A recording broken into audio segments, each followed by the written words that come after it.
nagbabayad na yung Chinese na sinasabi niyong kulang at nagbabayad sila on the side kung kanino man yung Poncio Pilato. Now, dito sa Diskaya, inaabot kayo na matagal.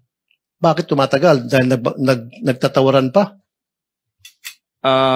Most of this time that will consume, Your Honor, is gathering of some documents from third-party sources verifying the initial information gathered. No, you don't gather documents.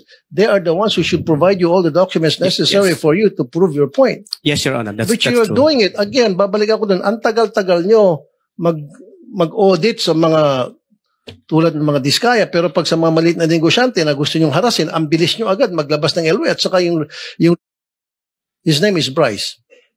And he owns a Lamborghini, he owns a Ferrari, and he goes to the casino almost every single night. At meron tayong mga video niyan, pwede tayo humingi ng video niyan sa sa Soler, sa Okada, at makikita yung pagmumukha niya doon sa VIP room.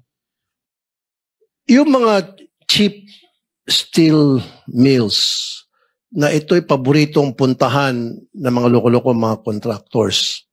Alam niyo to, tumatawa kayo ng ulo, especially dyan sa Bulacan, marami yan, nag-raid na nga yung NBI niyan. Unfortunately, yung ginawa nilang raid, house show lang. Matapos nilang raid, humingi na ng pera, and then umalis na. Ito ang nakakatakot dahil, Mr. Chair, especially